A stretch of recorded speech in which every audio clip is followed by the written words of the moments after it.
scary. intimidating. I It's know. kind of scary when he's this close. So, you want me- I can hold this. Okay.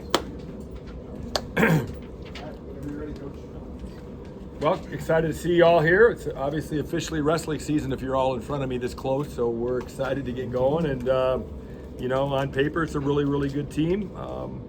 There's a lot of talent right now, and I can elaborate more on that as you guys probably ask questions about individuals. But, you know, as far as a broad statement, there's a lot of talent here.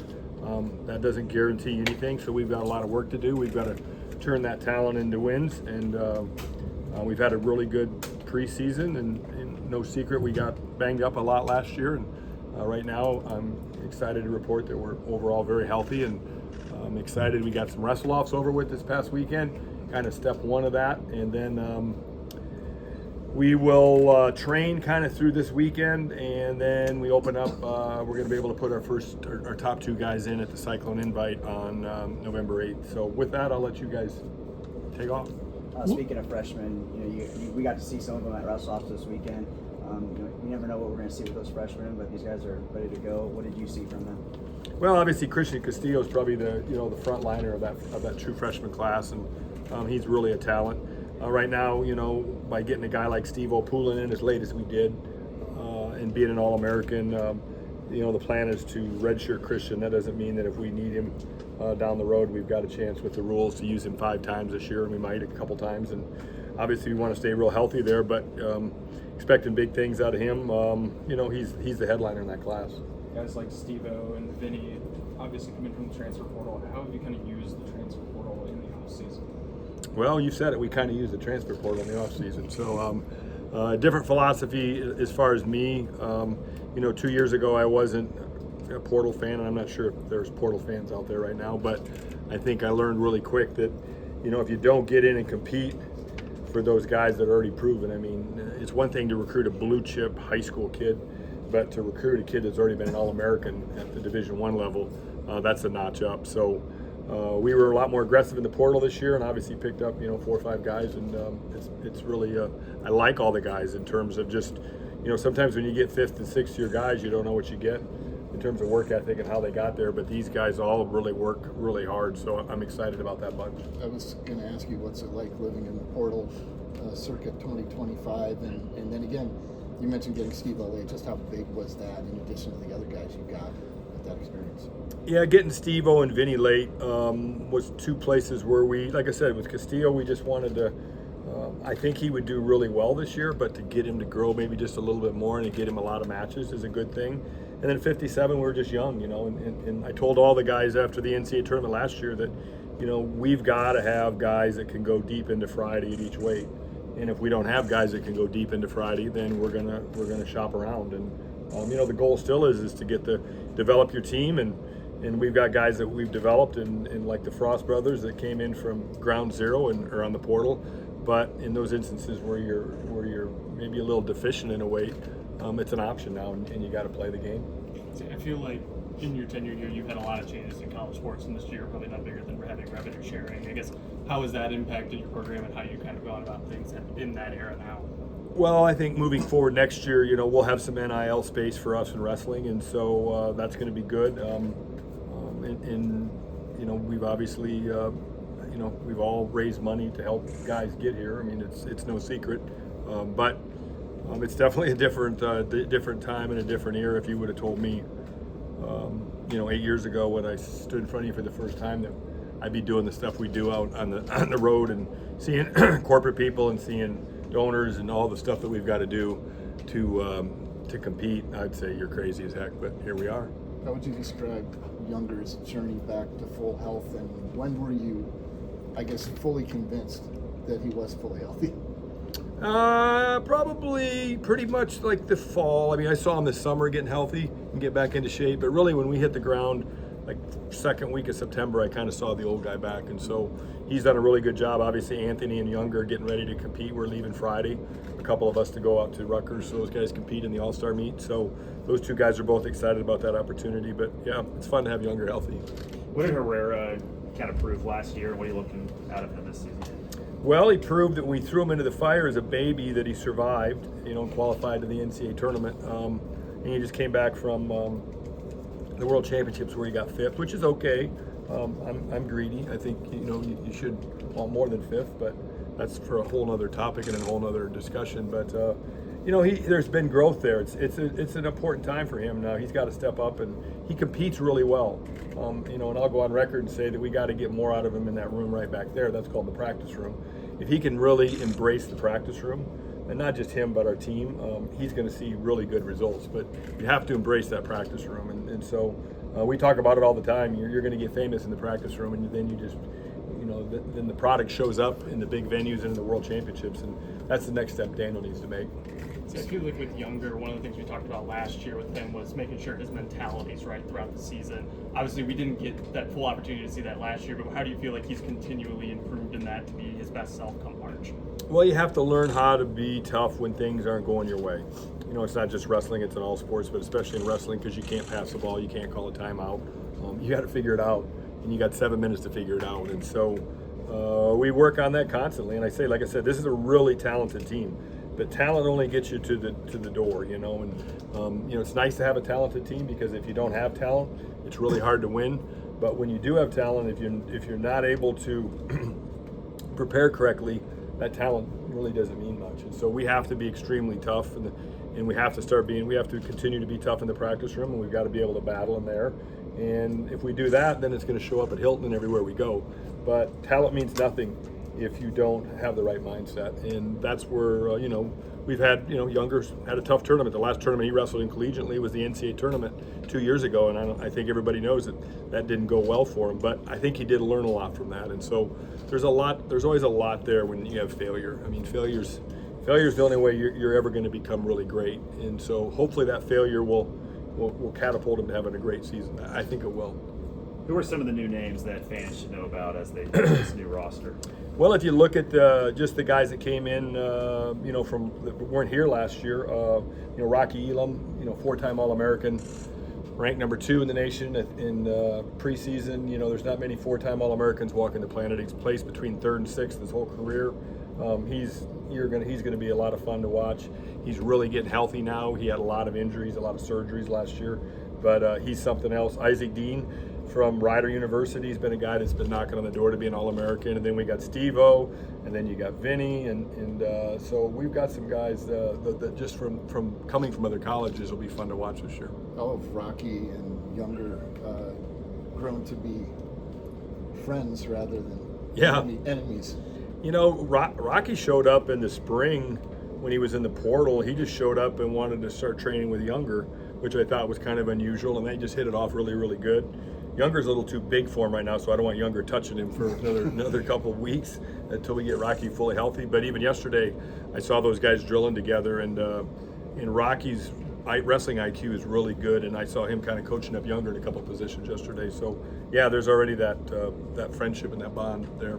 We talked a lot last year about the bond between Younger and Daniel, those two being in the same weight class. Do you see that with anybody this year? Well, there's probably some guys that are good friends, but they're not good friends right now this week or next week until we figure out who the number 1 guy is. There's that natural competitiveness, because obviously there's no secret that we've got some weights that are really competitive and up in the air, where you got guys that are ranked in the top 5 and the top 10 and the top 15 nationally. And so there's no disrespect at all. In fact, it's respect there, but there's competitiveness, and we've got some weights that it's going to take us a while to figure out.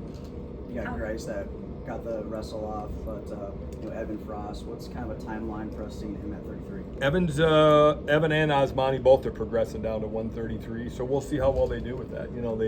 They didn't start the season out well in terms of just their progression, and so I stepped in and pushed it back a ways and say, we got to do this right, and we got to follow. We got weight charts. We're not going to be that team that's going to crash down in weight. You're going to have to make a weight for a month out, 2 months out, if you want to be at that slot. We're not going to go over there and fall on our face and embarrass ourselves. So you follow the rules, and you get a chance to try out at the weight. If you don't follow the rules, you don't get a chance to try out at the weight. That's just cut and dry. What have you kind of learned about Rocky Elam and his time here, and how is his kind of injury progressing? I mean, is he someone we could see right away, or is he someone that maybe in and out of the lineup just as you guys work him back from injury? Rocky's been really good in his career because he's really good. He can wrestle. There's some guys that win. Everybody wins different ways. Rocky Elam can wrestle. He can hit holes like a lightweight guy. our challenge with him is just progressing him along slowly so we don't get ahead of ourselves. So he's a guy that you'll probably see on a pitch count, and that means we probably won't use him all the time. But it's funny, as we get closer to going, he's talking about going in everything. But we're really going to have week to week. I mean, we literally have a weekly meeting every week with him on how his training might be a little different this week than maybe everybody else. As a competitor, how hard was it to see the way last year ended for you personally, and does that kind of fuel the fire this year? I think so. I think that's a good question. We're all competitors, and I know especially when you're coming off of a 4th place trophy finish, and last year at this time at this press conference, we had a lot of hope. We figured we were in contention to be a trophy team again this year. But then you take out all the guys we lost. Swiderski got hurt. You got Younger got hurt. Anthony got hurt. I'm sure I'm missing 2 or 3, but we had a lot of guys that went down. Redding got hurt. We had a lot of really good guys that went down. Tarakina was hurt all year. Just sometimes that happens in sports. So I can tell you right now that we're trying to do everything we can to figure that out so we don't duplicate that. Are you doing anything different on the health side of things to maybe prevent any of those injuries this season? That's a good question too, because the year before we won the Big 12s and everything went right. We basically had the same lineup all year. So I said, that's a pretty good formula. Let's just duplicate that. So we duplicated it, and look what happened, right? So we didn't change anything from the year we got 4th in the nation to last year. The wrestle-offs were the same way structured. The schedule was almost identical. The break over Christmas was identical. The amount of lifts we did every week was identical. The amount of live wrestling we did was identical. And you see what you get. So I think that just tells you, you see what's happening with the football team. And, even I saw just an article that the amount of injuries that Arizona State and Iowa State have had in the last 6 weeks of football is crazy. Have you noticed, do those injuries kind of lead to some hunger? That you see some extra hunger this year now that those guys are some of I think there's a little more gratitude. I can tell you with Anthony Ichimandia, he sat out a long time. He had a high ankle sprain that was going to just require kind of a routine 5 to 6 week surgery. They called it a tether surgery. And he gets ready to go. He's literally down. We get him healthy. We're really going to get ready to wrestle Oklahoma State at the 11th hour. I decided to wrestle Jacob Frost and hold Anthony out, but Anthony was ready to go. And the next morning he wakes up and his foot starts swelling. And by Tuesday he's in the hospital and his foot's as big as his head. And he's got infection in it and went through 3 surgeries and didn't get off his back for literally 3 more months. So he's pretty darn, he sat and watched a lot. So his attitude and he's having to work to make 141. There's no complaining. He's just so glad to be off the bleachers because he literally sat in those bleachers for 6 months watching. So there's a lot of gratitude with those injuries, I think, right now. Connor was one of those guys too. That Connor, was like the story yep. of the year Yeah. last year at the beginning, and then kind of had that knee injury. forgot What have about you him. liked about him, so far as well? He's tough as nails. You saw that match in Iowa City. He was right in there with Caliendo, who's a stud, and we tear our ACL and we finished the match, and he wasn't back on the mat till this summer. So we just got to keep that guy healthy because he's a heck of a wrestler. So far he hasn't been able to stay healthy the whole year. So we got to just figure that out. Any interesting stories when you were recruiting any of these new guys coming in? Just like the way you landed them, anything unique or funny or Gosh, challenging let me about see. getting them in?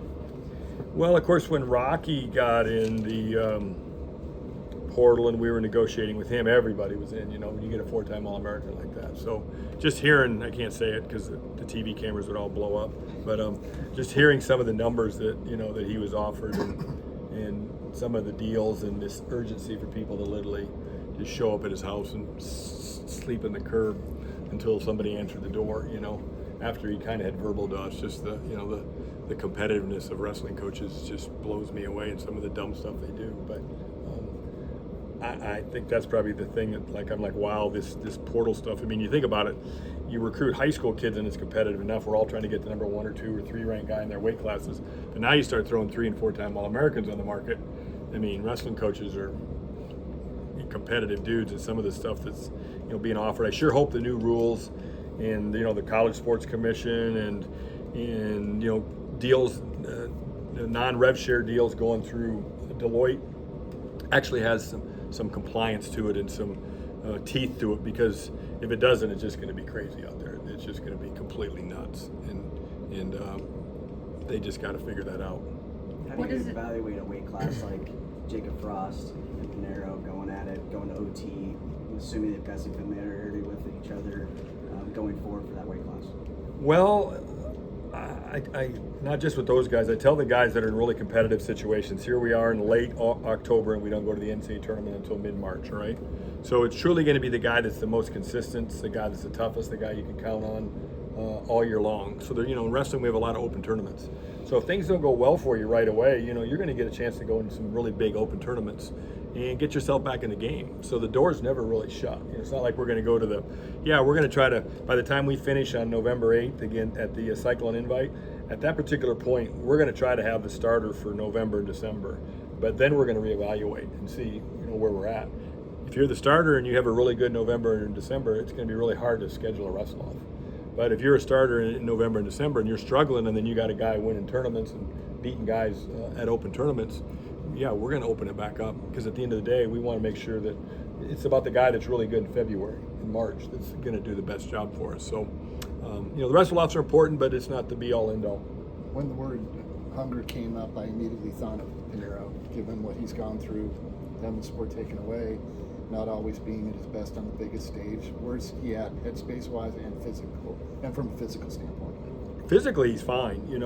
He's. I told him, the last couple of days, I said, you have to figure out a way to brainwash yourself out there, and always be excited about the next 3-point move instead of worrying about what's on the clock and worrying how long this match is over before I win this match. So it's all mindset. It's 100% mindset with him. It has nothing to do with physical ability. He works really hard. When he first got here, he couldn't run. It was really hard to get him in shape. He can do what everybody else can do right now. He just got to get this figured out right. And there's other wrestlers out there that do too. But when he can brainwash himself into just scoring points, he's gonna be a hard guy to beat, because he is an athlete. How have you seen your guys really come together with so many new faces? Then you bring in, a new coach, Lance. I'm blanking on his name. How have you seen them really come together, and what's their culture like this season? I think that's a personality question. I think right now I was actually surprised to see how well. We had guys that would get in the portal, and then they'd make their announcement to Iowa State, and then they do they throw out a post of themselves wearing the new singlet, and then I was surprised at the number of guys that took that and shared that. Guys in the team, even guys at their weight class. I was kind of surprised, to be quite honest, because there's naturally a competitiveness. If you bring in a guy that's an All-American at my weight, I'm standing in the sand and I'm not giving any ground. And I think we got guys that are doing that, but I think just the personalities we've got have been very receiving in bringing these new guys in, and all these guys want to win as a team. So there's a silver lining there as well. What was enticing about bringing Lance Runyon in? He's an Iowa guy. I loved watching him wrestle at UNI. He did whatever he had to do for the team. He was obviously under a great coach in Coach Schwab. He grew up at Southeast Polk. Just when I got to talk to him and interview him, I've never really talked to him in my life. I've just watched him carry himself and his demeanor over the years as we've competed against him. And man, he started with us this summer, and what a good hire, all right? I'm gonna pat myself on the back, because sometimes you get lucky, but that guy he's a talent. He's already, for being so close to age with the guys, I see already that he's not afraid to step up and challenge them. Like even the good guys, Rocky, younger, he's stepping up and challenging them. And those guys could probably pick him up, throw him down, but he's doing his job, and he does a really good job here. Got time for one more. Facility. I know that was on the docket for a while. You guys were really excited about it, taken away from you. What do you guys have to do as a program to make that a reality again? Now we got to find a $20 million donor. So it's on the table if we got the money. Yeah, so you call your friends. Thank you, Thanks, Coach. Coach.